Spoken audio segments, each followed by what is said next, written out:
Welcome into Rounding the Bases, presented by Enterprise Bank and Trust. Hashtag no stopping you. My name is Joel Goldberg. Great show coming up to you today from the KCAV studios, Kansas City Audio Visual. If you've got audio visual needs, check them out at kcav.com, or I'm happy to make that connection for you. Really excited to visit with my guest today because he is so incredibly involved in a lot of important causes, has an amazing story himself, not to mention the fact that he has a really nice tie between sports and business. It's not necessary, but like the world that I live in, it always helps in connecting those dots, and there's so many of them to connect. So my guest is Adam Hawley, and he is a partner at BMG Advisors, has a very, very interesting story to tell. First and foremost, Adam, how are you today? I'm fantastic, man. On my third cup of coffee and starting to wake up. Hey, there's nothing wrong with that. I understand it. And certainly I want to talk about what you do with BMG Advisors. Let's start there and tell me about this role that you have, because it is one that really was an interesting journey to get to where you're at. Yeah. Well, my partner, Jen Malone, I can't talk about work without talking about her. She's an amazing partner to have. And we were at Waddell and Reed together a couple of years ago and just decided it was time that we branch out and step out and start our own firm. So we left and did that about 2 years ago. It's been an incredible ride. We've got 8 of us on the team now, and looking to hire a couple more here really soon. But it's been awesome. We do financial planning, wealth management. I try to do it a little differently than other firms might do it. No minimums. Everyone's paid flat salaries. We don't believe in the commission work, and we're just here to help as many people as we can. I think the thing that really drew me to your story, and we were introduced by Andre Davis, who's one of the best connectors and just people here in Kansas City, is the fact that in a world of so many financial advisors, and that's hard, by the way, to figure out for the customer, where do I go? And you are constantly getting hit from people wondering, hey, can I have your business? Can I have your business? Which is a story in itself, because in how many businesses do we ask for something or anything in life without building the relationship first? I'm really a strong believer in that.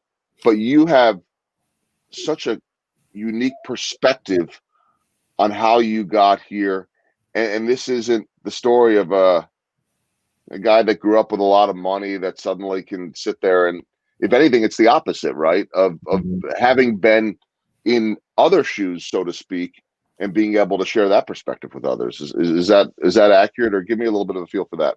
Yeah, I've always been interested, or at least, since being a young adult in college, I was an econ major, and I've always been interested in the finance side of things. But you're right. I didn't have a lot of money. I was blessed to have 2 loving parents, but they got divorced when I was 7. So dad is a insurance agent in a small town in Southwest Kansas called Garden City, Kansas. And my mom went back to school. So I was a college brat. So yes, we were poor. We were really poor sometimes. Sometimes there was one winter where we lived in such a crappy house that the heater didn't work, and we were sleeping by the stove or oven or whatever in the kitchen. So it's like camping for a year. It was kind of fun. But I think my partner Jen we're kind of the same way. She was a school teacher first before getting into this career, and we just. We have plenty of high net worth clients, but we just strongly believe that everyone deserves to have good financial advice. So marrying my passions with, how the markets work and human behavior around all that stuff with what we get to do is pretty fun. How much does that perspective help, though, having been in a spot where, you did have the loving parents? So obviously that was a huge part of your life and your upbringing, but you weren't handed a whole lot, and you're trying to help people and advise people to get to a place where they're comfortable long term, and that's a scary thing and a confusing thing for so many of us too. But how much are you able to rely on that perspective of having had to really earn everything to where you're at today?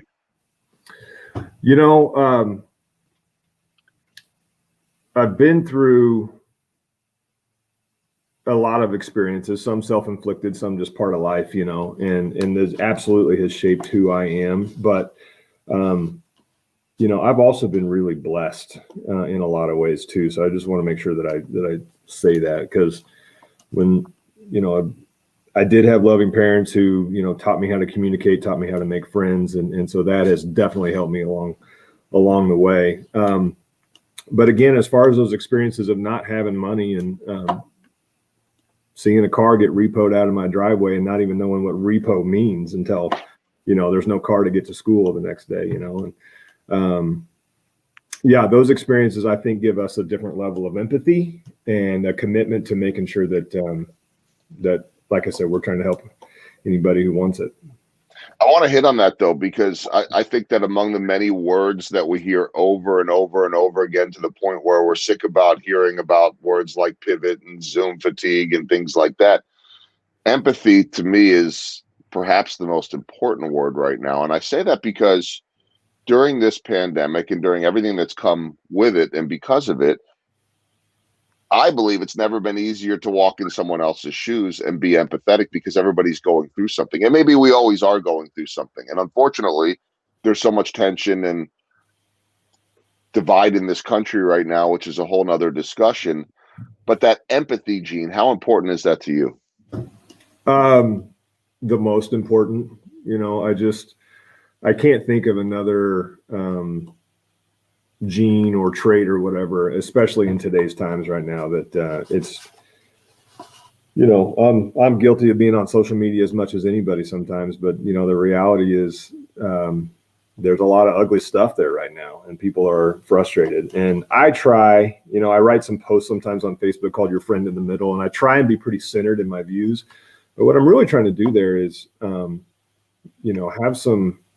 have some empathy around multiple perspectives. I have friends that are way right of me and they think I'm a crazy liberal, and I got friends that are way left of me and they think I'm a crazy conservative. So, which means I'm right where I want to be. But people are struggling right now, and that definitely weighs on me. And we're just trying to do our part as human beings and as a business to make sure we're just doing our part, man, just like you are with this, letting people have a voice. Well, I think it's important, and I've said this many, many, many times. I'll continue to say it. Everybody has a story to tell. Yeah. I think what really drew me to you as we met, the way a lot of people meet these days via Zoom call, is that you're so civic minded. You're so involved in this community. So when I talk a little bit about your background, here you are now really leveraging everything that you have learned in life and accomplished with the help, of course, of so many others. Mm-hmm.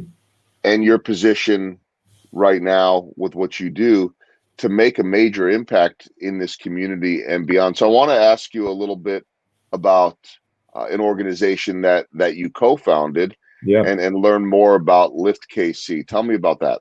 Yeah, absolutely. I'm pretty proud of Lift KC. It's been a weird year, because we're better in person than we are in the Zoom calls. We are doing some of those meetings, but Kelly Sullivan, she is a partner at Bryan Cave now. She was at Pulcinelli, and we knew each other. And she came to me one day, I'll never forget it. We were standing in the common area of the Pulcinelli building, that beautiful building down on the plaza, and she said, "Adam, I need your help. And I got this idea, and I'm going to call you." So she called me later that day, and she said, "Hey," and Kelly is successful in her own right? She's a partner at Pulcinelli. I won't say her age, but she's established and she's a mover and a shaker in her own way. But she said, "I am having trouble meeting executive type people in Kansas City. I'm trying to get into the networking groups and whatnot. But they all seem to be a whole bunch of white males, and they don't seem to be very welcoming of me. Will you help me make one for women?" And I said, "No, I will not. But I will help you make one that's 50-50 male, female, and people of color," which is kind of my shtick. That's my passion at work. And so we carried that over to Lift KC. And it just kind of naturally happened where we were intentional about who we invited in our original list. And we come together as a group, and I love being around people with different perspectives, different walks of life, different genders, everything. And we're intentional about that with Lyft. And then as, a couple of meetings go, we started asking other people to refer us. And all of a sudden we have 200 or 300, I would say director level and up people in the city. And Lyft stands for Leaders in Focus Together. And the idea is if we share ideas and resources, we can do good for the city. It's been really cool, man. I love it. Yeah, I want to find out more about that personally. I want you to go. Yeah, I know you do. I didn't want to try to invite myself, but I am very aware that there was an email to you that said I want you to join. So yeah, you better consider me. It sounds like a threat, Adam, but I was already going to say consider me joining. So I think that'd be amazing. But what have you learned from that too? Because I think that in being that intentional, and what I have found too is that when you open your mind, and when you open whatever it is you're doing, your office, that organization, this podcast, and when you start trying to bring different people in, and by different, I mean maybe people that don't look like you or have different backgrounds or different stories or come from different professions, what ends up happening is it starts opening up other doors. And you then suddenly, because you are intentional, don't have to be as intentional down the road, because other people start bringing those from their network in, and you start getting more of that balance. It almost sounds like your intentionality is a correction to what's gone wrong in the past.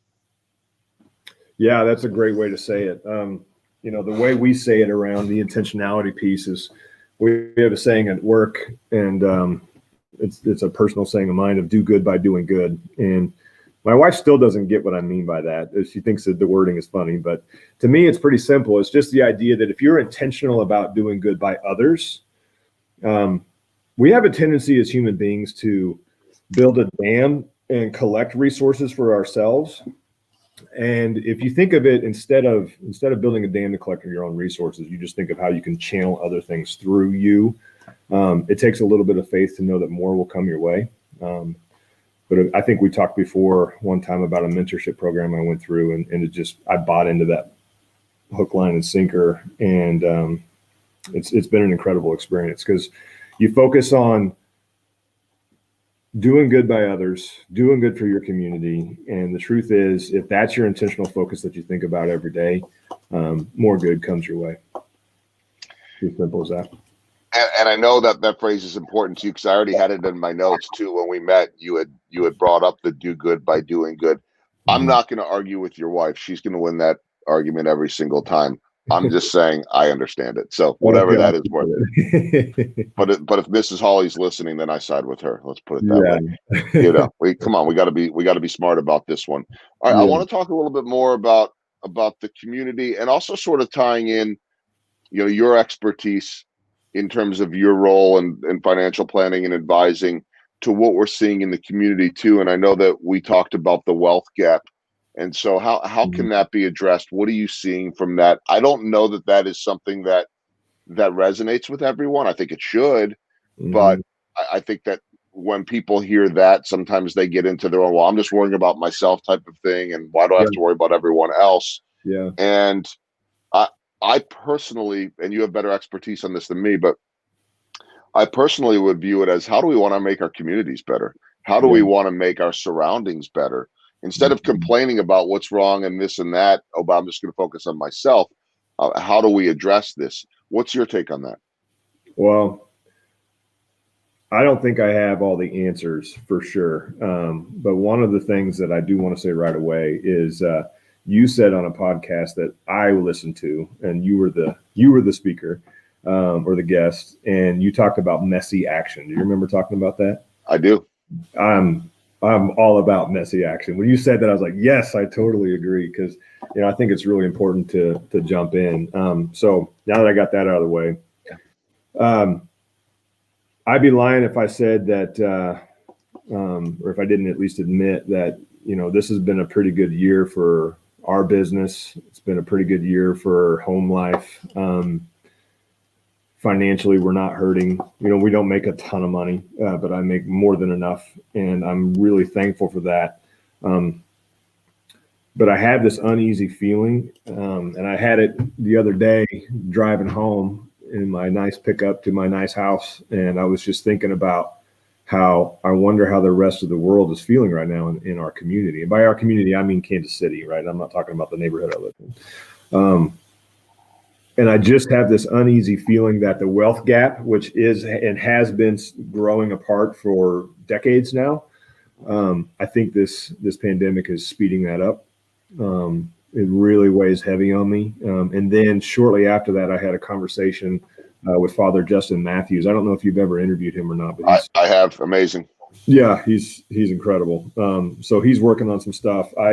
We volunteer at Thelma's Kitchen. We were doing that before I met him, and I absolutely love what he's doing, and the connectivity of bringing people of resources to people who don't and sitting them at the same table. That concept, I can't think of a better concept of how we can come together as a community, because I fundamentally believe, Joel, if we just get to know our neighbor, we can solve a whole lot of our problems as a community. We don't need outside help. We don't need a federal agency to dump a bunch of money. We just need to know our neighbors, because when we know people, our empathy kicks in. And when that kicks in, you find a way to solve it. And you wouldn't let your brother live the way some people live. But in order to know them, or in order to get to that point, we have to know them. So that's what I love about Lift KC. That's what I love about Thelma's Kitchen. We talked, I don't know if we need to go too far into it, but there is a family that we decided that we were going to help at work. And that's been a process. It's been an eye opener for us. We've been almost 2 years into it.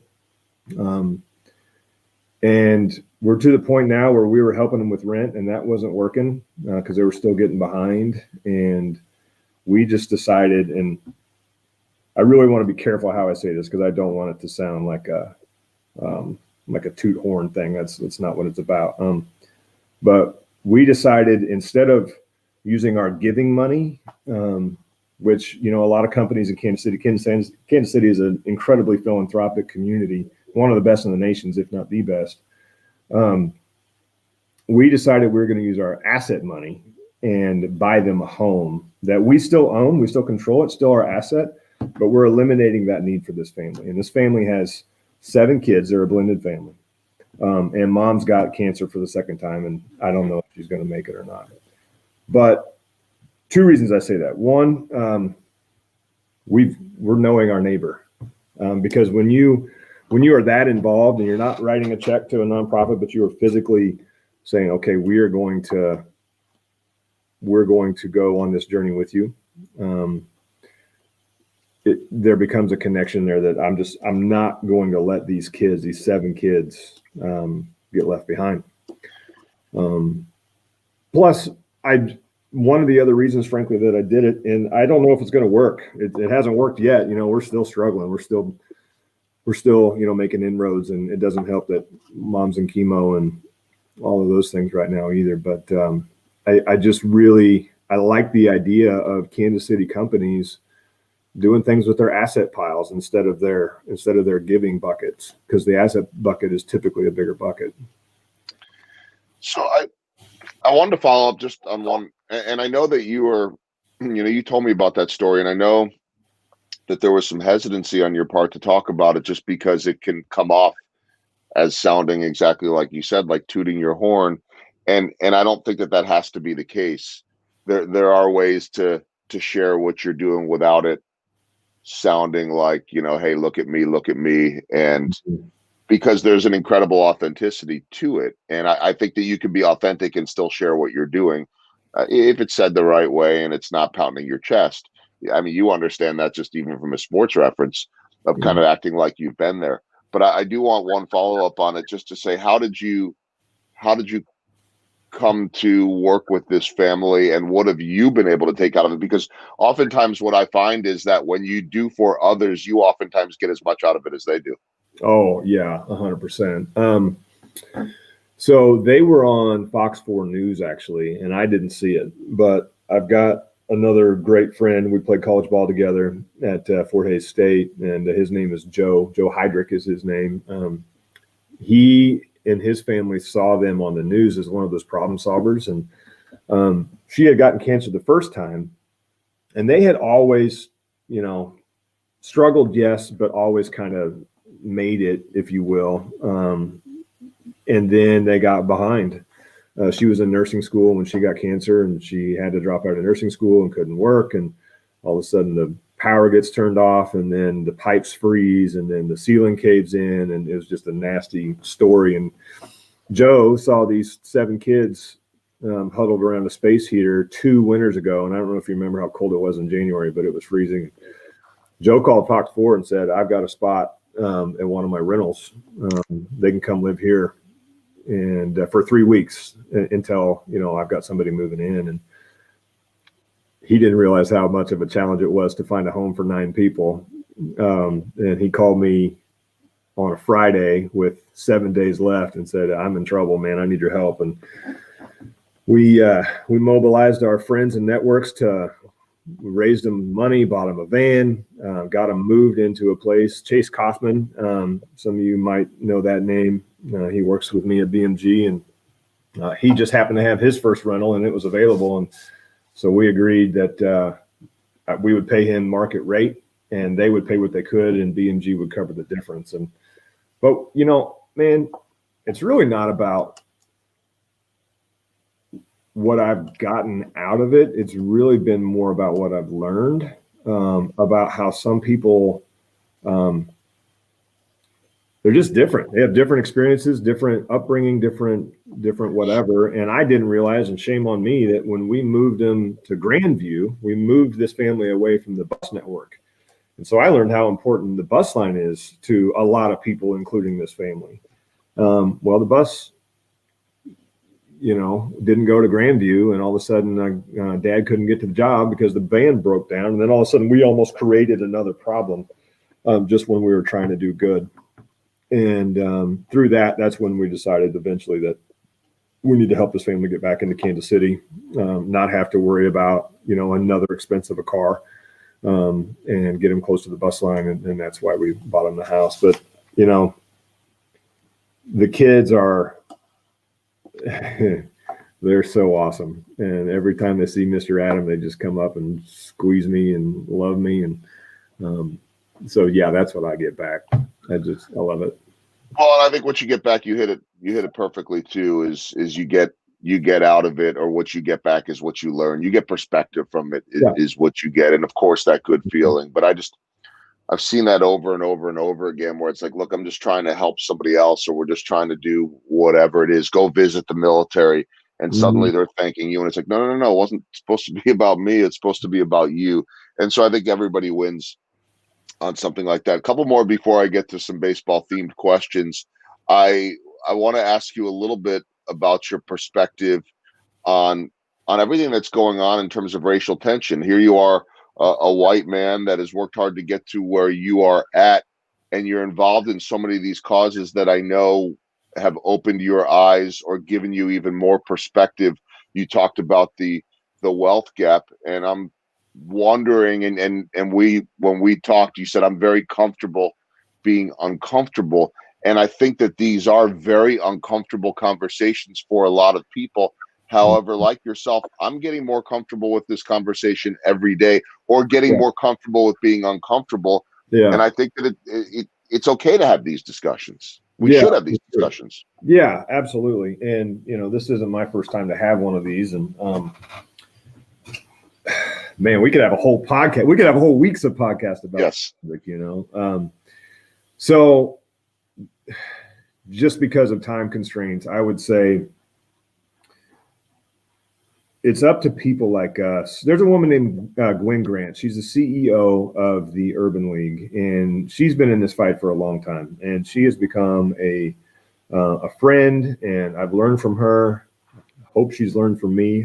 Maybe not, but I used to sit on her board. But I can remember one time her saying, early in our relationship, it is white people's responsibility to fix this problem. And I literally slammed my hand on the table and said, no, it's not. It's up to us to fix this problem.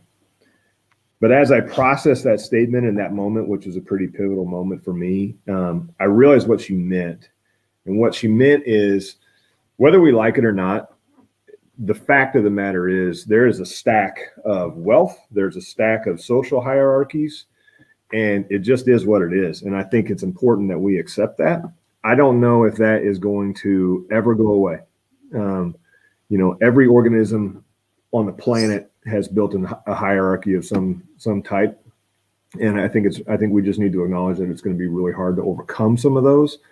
But what she meant was, it's the people with the power that will make the change.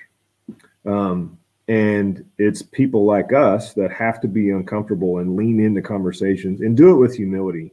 Because one of the things, and I think we're taught this way, I really do, especially as white men, we're taught to go in and solve problems. We're taught to kick in the doors and have all the answers and be the savior and all that. And sometimes that ain't what it's about. Sometimes we just need to shut up and listen. And I'm 100% guilty of that. I've done that, especially, I view this conversation and this experience as kind of a continuum or a spectrum. And I personally don't care for the term woke, because I think it's more about waking and learning as you go. I don't know if I will ever fully arrive there, but we got to lean in and we got to learn, and we got to learn before we speak. I am a Christian. I don't like to talk about that too much, but I just really believe that we need to have a conversation around this, because Christians are really good at saying we're sinners, but we're not very good at admitting that we might have some racism in us. And I don't know why that is, because I got lots of Christian buddies, including myself, that goes, yep, I'm a sinner. But we don't want to have those conversations. And I think we got to get more comfortable with it. And that, what I'm seeing now and what I'm loving about this moment, if there's anything to love, is there are more conversations happening with people who look like you and I around this country than there ever has been, at least in my lifetime. And that's a good thing. That's a good thing. There are so many more that need to be had. And I sit there and I think about, and I've been doing a lot of reading. I would encourage everyone to read the book White Fragility, and it will make you uncomfortable, but it's an important read. I think you hit on a couple of things here. One, listening. Now, if listening is hard because you're distracted by devices and this and that, that's the society we live in. I get it. And that's in itself a problem. I have that one. But listening, even if it makes you uncomfortable, to learn from others and walk in, let me get back to empathy, to walk in someone else's shoes will only make you and them better, because then you could start having that dialogue. But if you don't even understand each other because you're not willing to listen to each other, you're just going to keep spinning your wheels, which of course in many ways we have for generations, year after year, generation after generation. Yeah. But I found it to be very rewarding when you could get past the, well, I'm not this, it's not me, I love everybody, I'm fine. And that's not enough. I mean, that's the biggest thing that I have learned is, just because I may love everybody doesn't mean that I'm not a part of the systemic racism that goes on in a country where it's been part of our fabric since slavery, right? Yeah.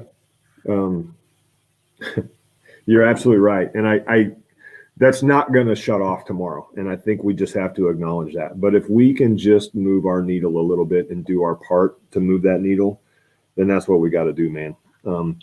But I truly do believe that almost no one is overtly racist, outwardly racist, like maybe it was 100 years ago or even 50 years ago. But that doesn't mean that it doesn't exist. And I think people are starting to see some of the systemic things that just happen because of years and years of structure built a certain way. Look at the pandemic. Yeah. I was looking at Jackson County stats the other day, and the death rate and infection rate amongst whites in Jackson County is nearly half of what it is people of color. Nearly half. And why is that? You know, I think it goes to, I'm not saying that racists, you know, made this happen to black people, but the reality is the systems we live in means that you're holding people in a different socioeconomic category, and maybe they have to have 9 people living in a home, or maybe they're the frontline workers who are deemed essential, where you and I are lucky enough to maybe work at home. Those different things just affect people of color more than they affect us. Right. Got to figure out a way to pay the bills. So you're going into the restaurant, can't work from home. I mean, this goes on and on. Healthcare, how is it located? And I think it's important that we have these conversations. I think that there's just sometimes, first off, we make everything political. It doesn't need to be. Right. And oftentimes, because a line is divided, you have to pick a side. And there's so much gray area, mostly gray area, that gets missed by everyone. And so, you know, I think, unfortunately, this has become, well, if you are supportive of the protests, then that must mean that you hate the police. And that doesn't have to be true. Right. And I know that for you, as passionately and as eloquently as you speak about racial tension and trying to solve these generational issues, that you've also done your homework on police relations. I want you to tell me about that, and then I'll get to the baseball questions and what you were able to do in terms of what you learned recently with the Missouri Highway Patrol. Yeah, well, that was an incredible day. You know, I wrote about it on Facebook, and it was amazing how much response I got, really from private texts and stuff like that, saying, "Hey, I saw your thing." You know, it's amazing how many people read stuff even though they don't maybe hit the like button. But I have been critical of police reform. I think I want to say that I think defund the police is a terrible slogan. I think that's just an awful marketing campaign. Whoever came up with that is in my opinion, off base. But rethinking the police, I think, is incredibly important. So let me just say that, and then I'll get to the Highway Patrol. The Highway Patrol in Missouri, in my experience, is a incredible organization. I got to spend the day with them. It was 6 hours of state legislators, county prosecutors, the mayor, and I was lucky enough to be invited into that room, and it was a pretty special experience. But it was the first one that they have done. They're trying to get ahead of this conversation. They're trying to speak to the community leaders about, hey, these are our steps. These are what we do. This is how we go about things. And give us feedback if you think we need to change. And it was an incredible thing that they're leaning into doing this kind of work, because it's important. It's important to stay out in front of it. And I just so badly believe that they need to be part of the narrative as well, because to think that all cops are bad is insane. That's not true. And to think that all BLM people are bad is also insane and not true. But we have to have some conversations together. And then we talked earlier about walking in someone's shoes. We did a simulated stop where I had to go out and pull over a vehicle, not knowing what's going on for speeding. And my friend Colin, he's a highway patrol officer. He put me in a simulation, and he said, "Stage 5, guys, stage 5." Well, the 2 actors in the car were also highway patrol officers, and they were incredible actors, by the way. And stage 5 means ultimate situation, right? Ultimate thing. And I shook for 30 minutes going through that. I had to stop an officer, or I had to stop the car. Guy got out of the car as I was approaching, and he's all mad. I got him back in the car, got him calmed down, asked for his driver's license and the passengers. I go back, and in the simulation, I'm told that the passenger has a warrant for his arrest, felony warrant, and it's my job to apprehend him. I went back in, and this is a use of force simulation of whether I should make that decision or not. And I didn't pull my gun out, and before you know it, I'm dead. And not only was I shot by one of them, I was shot by both of them. And it literally, even though it was a fake, not real simulation, it took me 30 minutes to get the adrenaline out of my body. And it confirmed how hard their job is. I knew their job was hard before. I didn't want to say that I didn't think that, but it definitely confirmed that there are some serious life or death situations. And you got to realize that these are people who want to go home too. So you had as real life of an experience of walking in their shoes as you could without it actually being, thankfully, real of your life being on the line, but more than enough that your body was shaking for 30 minutes. It became real to you. Mm-hmm. So I want to ask, I talked about gray area, about that experience of having sort of lived in what will be considered both sides. Yeah, but maybe there doesn't need to be a side. I believe, based on your work in the community, that you do believe Black Lives Matter. Mm-hmm. But yet you don't necessarily need to sit there and say, well, yeah, but all lives matter. Or you don't need to sit there and say, well, wait a minute, because Black Lives Matters, I hate the police, or have to pick a side. How have you put all of that together in understanding and having tried to walk in the shoes of everyone? Yeah. Well, I don't have all that figured out yet, man. I can tell you, and I like to write my thoughts out sometimes, and I haven't written about this yet. So this is my first go at having this conversation out loud. But I think we need to, as a society, ask serious questions about our legal system. And what I mean is, in that situation, as I was the patrol officer who had to pull over this guy, do I really need to apprehend that guy in that moment? Now, the expectation of our culture is that the good guys go get the bad guys, right? But do I really need to risk my life out there on the side of the road in some Missouri highway somewhere when I'm all by myself? I don't think I do. But that is a complete, really rethinking of how we police people. And had I not apprehended that guy at that moment, I would have gotten to go home to my family. So what's more important, getting the bad guy right then or someone not dying? And I'm going to go on the side of someone not dying. So you take that to some of the stuff that happens in the Black community that is really upsetting. And there's all kinds of videos you can go watch in there. Those situations, I don't want to say that one side's at fault or another. What happens in my experience is emotions and preconceived prejudices and experiences all come into play at once in a very heightened situation. And sometimes things go bad. Why do we have to criminalize being poor? I think that's a big problem, and that's not just a minority problem, but that's a economic problem. You see a lot of people get apprehended because they have a warrant out for the arrest because they couldn't pay the speeding ticket or they couldn't pay the broken light ticket. I'm going to tell a story real quick. Do I have time? Go for it. Okay.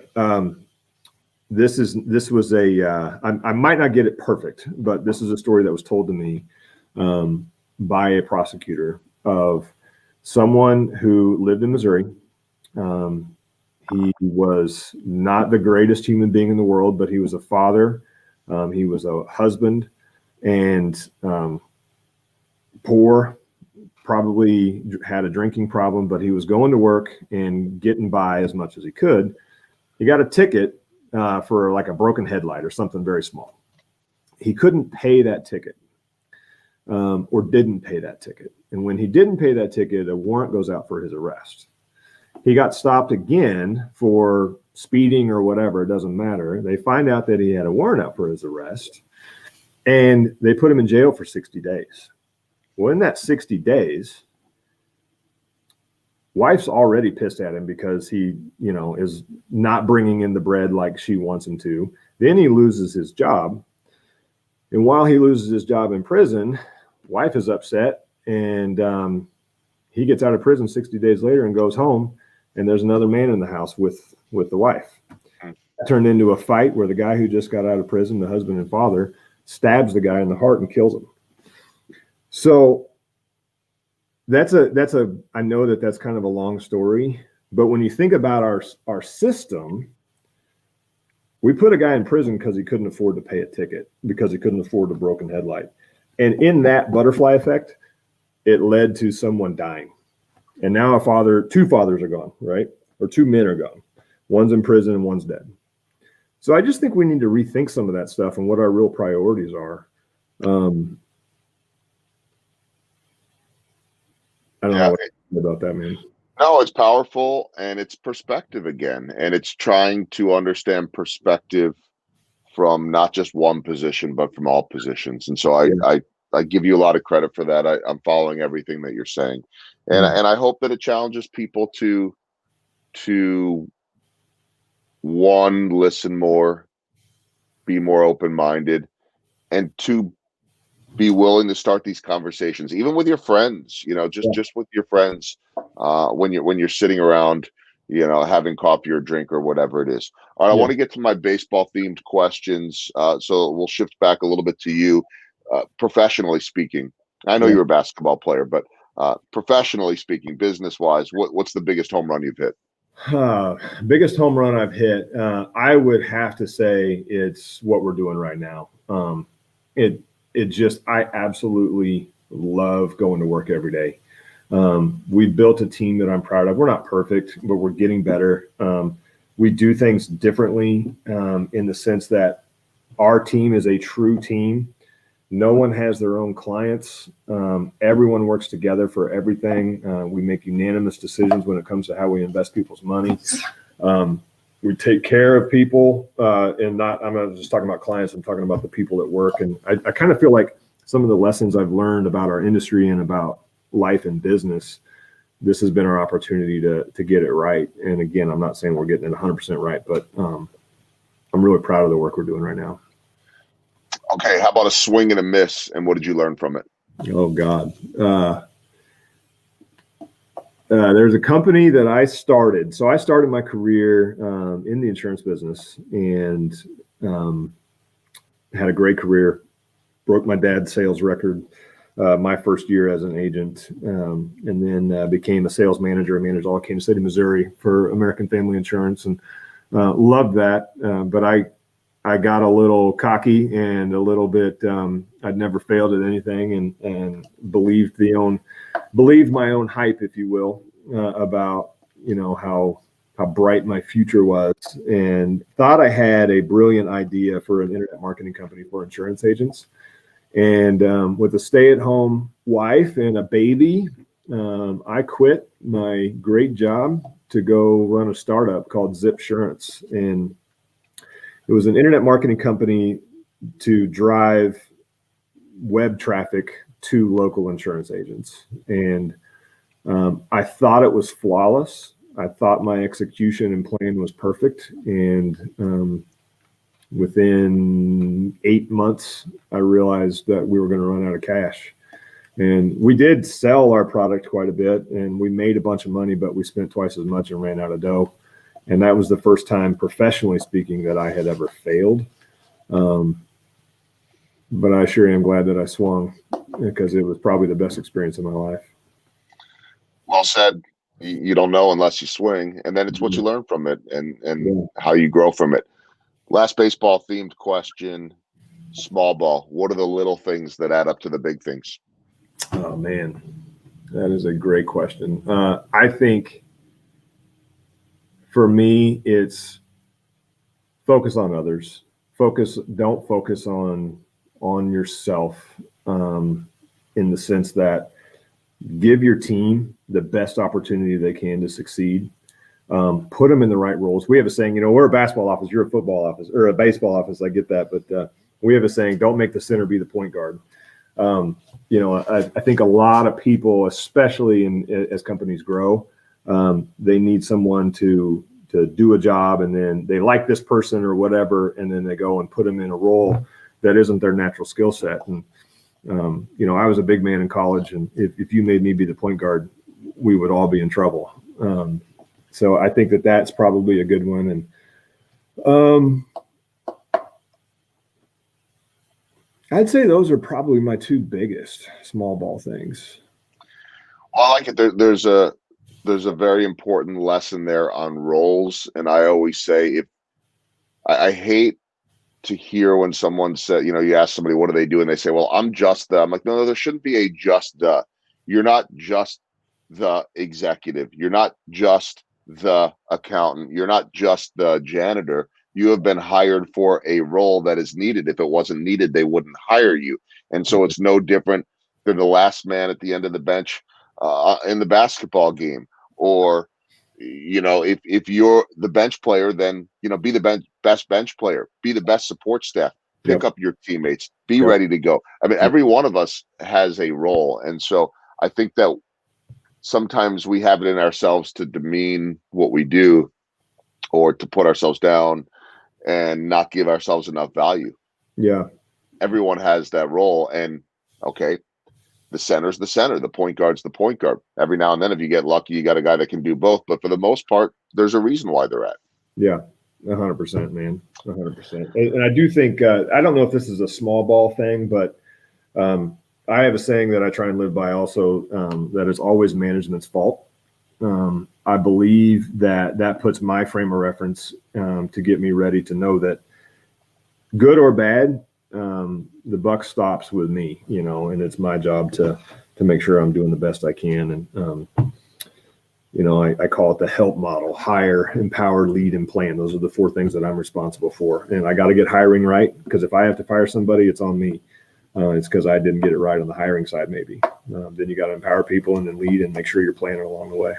All right, last thing I want to do, and I'll announce this to the live streaming audience that is watching us, that over the coming weeks here, I'm starting to merge my 2 podcasts, the live video with the iTunes, and kind of make them all the same. And so on the iTunes audio podcast for the last 3 years, I have asked guests those 3 questions, and then I wrap it up with 4 final rounding the bases. So I want to do that now. Cool. The first question, as we round the bases, and we started off the podcast talking about perspective and growing up without a whole lot of money. I think you told me that you bounced around to 8 schools. What did that do for you in terms of perspective and maybe understanding, others in the community and these families and those that you're trying to help?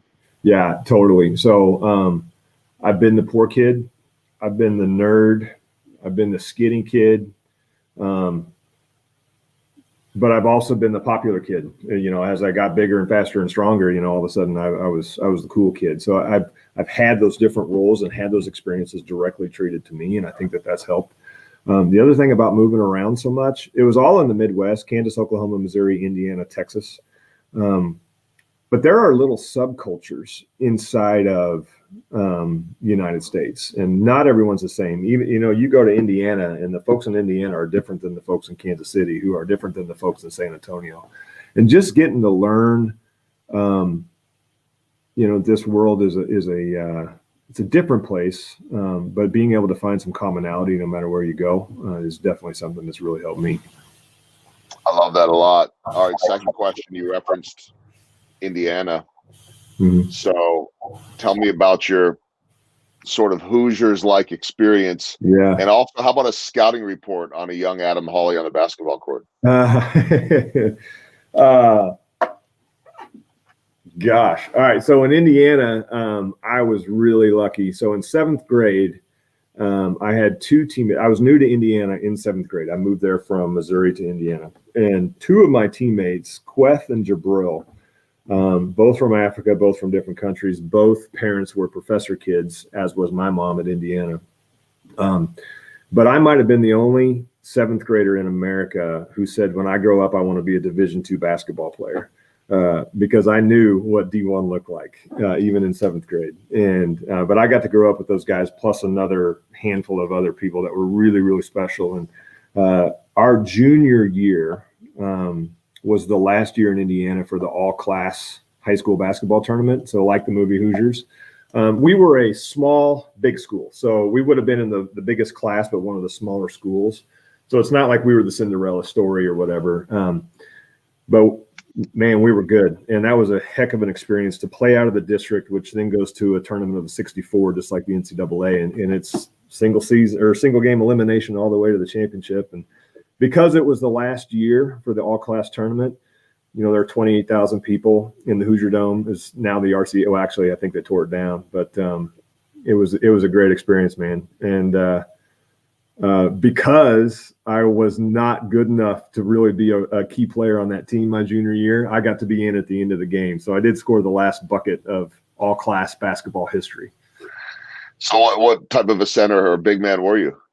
I was a kind of a tweener between a 4 and a 5. I was bigger than most of the 4s and faster than most of the 5s, so I could kind of skirt around and you know, get to the hole and beat somebody from time to time. I was a pretty good shot blocker. I think that helps being a lefty. I went to 2 different colleges and broke the career shot block record in 2 years at my first college, so that's kind of cool. Where was that? Texas Lutheran, down outside of San Antonio. It was a D2 school that went D3, and so I lost my scholarship, which is how I wound up at Fort Hays State to finish out there. So it was pretty fun times. I was terrible. I was a pretty good athlete, but I really wasn't a very good basketball player. I look at how these kids play now, and yeah, I would have got laughed out of the gym, man. So. All right, so it leads me to my third question. You had some experiences in college on the basketball court against some fairly famous players. Yeah. Tell me about that. Well, I think you're probably talking about KU. You know, I'm a big KU fan. I had been my whole life, and got the opportunity my senior year at Fort Hays. You know, they beat up on some teams, and we were pretty good. We won the conference our junior year at Fort Hays, but there's just such a difference between D2 athletes and D1 athletes, especially at KU. And so we got to play at Allen Fieldhouse. It was the first game of the season. I started, did the tip-off against a guy named Drew Gooden, who most people have heard of. So Drew tips it over my head.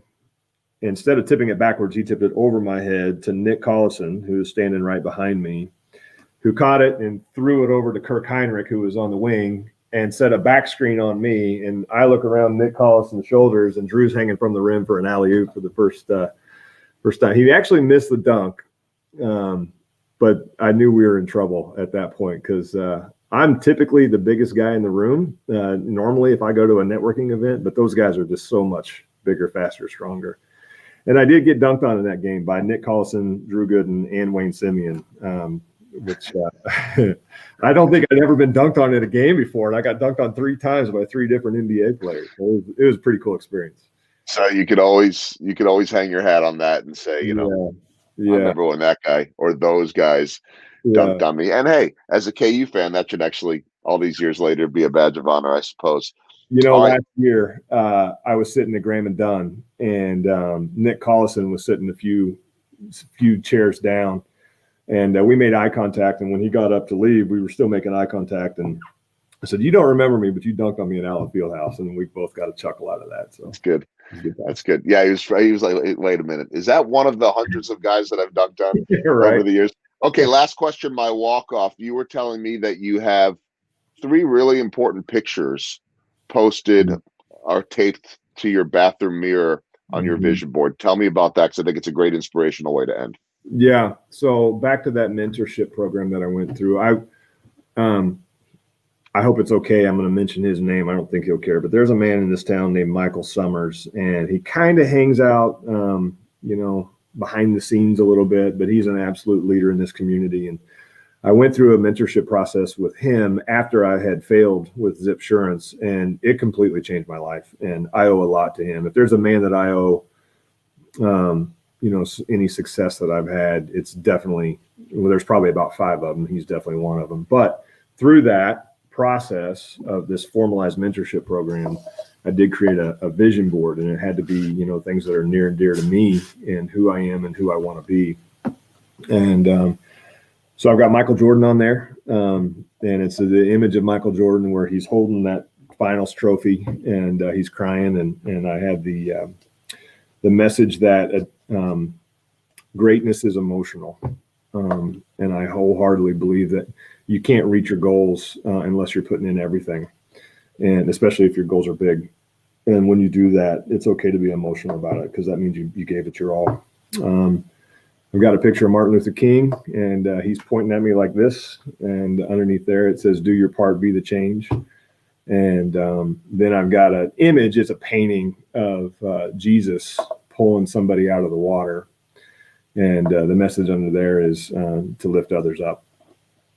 So I love it. It's such a good, I know, reminder to you every day. But I think all of this and these conversations are so important. And so as we wrap it up on the streaming side, I've had Mike Meyer send a message in saying, keep having the conversations. It is up to us to make the first move. And as my mother always told me, you have 2 ears and 1 mouth for a reason. I applaud you both for opening the conversation. So thank you, Mike. Band of Angels, amazing charity that he's in. And then Naima El Amin, who has been on this show before and is really helping so many others, as someone that has come out of the prison system and is doing amazing work in this community. Naeem says, thank you for this amazing conversation between you and Adam. This is why love will prevail in the end. So some really powerful comments that I wanted to share with this audience and with our iTunes audience. If you want more information on Lift KC, you could go to their website at liftkc.org. And of course, you could find Adam on social media and BMG Advisors. Adam, this is a phenomenal conversation. I knew it would be. I'm grateful for you for sharing, for opening up, and for all the work that you're doing. Thanks so much for doing this, and I hope to have many more. Yeah, thank you, man. Can I share one more picture that's on my wall on that vision? Yeah. I think it's really important right now, especially. I have a picture of black burnt earth with young saplings growing through it. And the message underneath that one is extreme challenges spawn new growth. And we're going through a scorched earth time, it seems like right now, but we will get better and we will grow through this. So thank you for your time, man. I appreciate you. Thanks for those final words. I can't top that, don't want to top that, won't try to top that, other than the fact that there is a message there for everyone in terms of the opportunity that we have right now to make the world a better place. So not to be all kumbaya and all of that, but I think this is all really important. Adam Hawley, a partner, BMG Advisors, Lift KC, among many other organizations that he is involved with. Adam, thanks so much for spending the time. Thank you, brother. Appreciate it, man. Have a good day. All right, you too. That is Adam Hawley, and a really important conversation. So thank you so much to everyone for tuning into the podcast. My name is Joel Goldberg. You can certainly reach me at joelgoldbergmedia.com. And a huge thanks to KCAV. If you have audio-visual needs, check them out at kcav.com, Kansas City Audio Visual. And to Enterprise Bank and Trust, #no stopping you. My name is Joel Goldberg. This has been Rounding the Bases, presented by Enterprise Bank and Trust.